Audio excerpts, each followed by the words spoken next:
It started as just another day at the dump site, until the ground rumbled, and an entire mountain of garbage came crashing down. Hundreds vanished in an instant, buried beneath a sea of waste. But was this just a tragic accident? Or a disaster waiting to happen? Join us as we uncover the heartbreaking truth behind the Payatas landslide. Welcome to a journey through real-life tragedies, untimely deaths, and unsolved mysteries that haunt the past. Today, we uncover stories of heartbreak, unanswered questions, and the search for truth. Each tale reveals the fragile line between life and loss. Join us as we delve into these tragic and chilling events.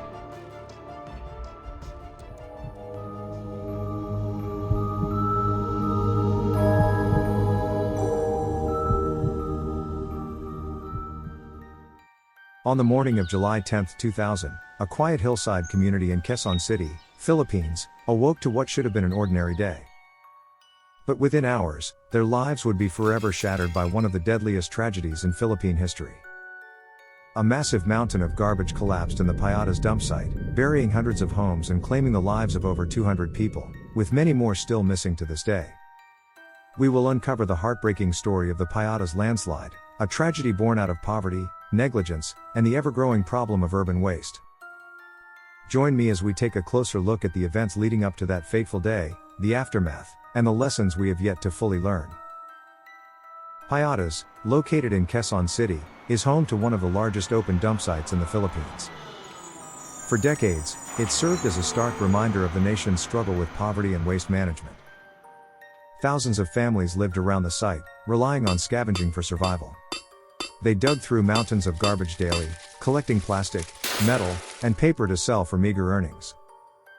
But beyond the piles of refuse was a community, people who, despite their circumstances, built lives, relationships, and dreams amid the stench and danger. But that existence came at a cost.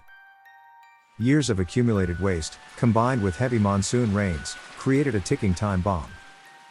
Experts had long warned about the instability of the Payatas dump site. The loose, decomposing garbage created methane gas pockets, making the ground not only unstable but highly flammable. However, these warnings were largely ignored. After all, where would the garbage of Metro Manila go if not here? The night before the tragedy, relentless rains pounded the city. The garbage, soaked and heavy, shifted ominously. Witnesses later reported hearing strange creaks and cracks, but the residents, accustomed to the dump site's sounds, went to bed unaware of the imminent danger.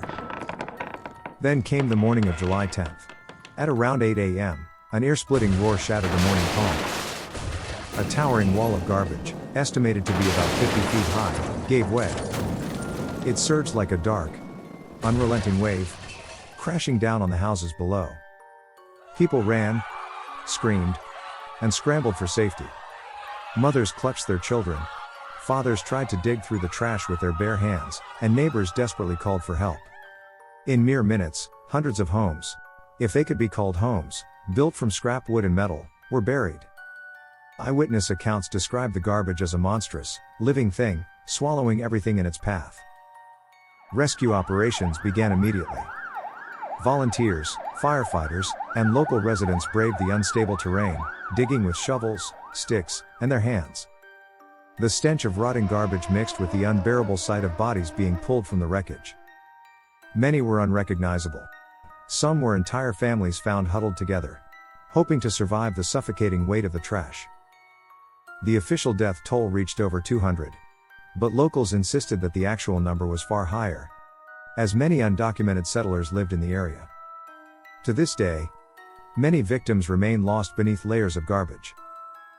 But beyond the immediate horror of the event was the painful reality that this tragedy was avoidable. Environmental groups and community leaders had long sounded the alarm about the Payatas dump site's dangers. In 1999, just a year before the landslide, the Department of Environment and Natural Resources, or DENR, had recommended its closure. The site was declared unsafe. And yet, operations continued. The tragedy sparked outrage and grief across the country. Government officials promised to close the dump site and provide aid to the victims. President Joseph Estrada visited the site, and assistance poured in. Temporary housing and financial aid were given to survivors. But many said it wasn't enough to rebuild their shattered lives. In the aftermath, the Payatas dump site was temporarily closed. Yet, within months, it reopened, this time with promises of improved safety measures. The need to manage Metro Manila's waste persisted, and so did the community's dependence on scavenging.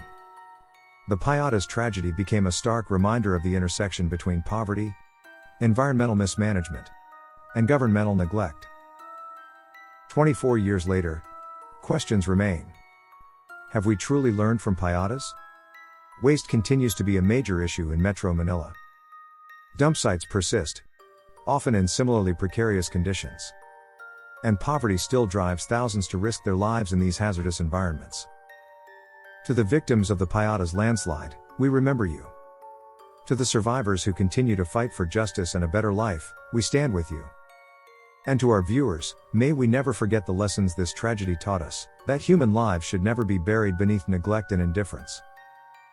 Stay safe, and remember, awareness is the first step toward change.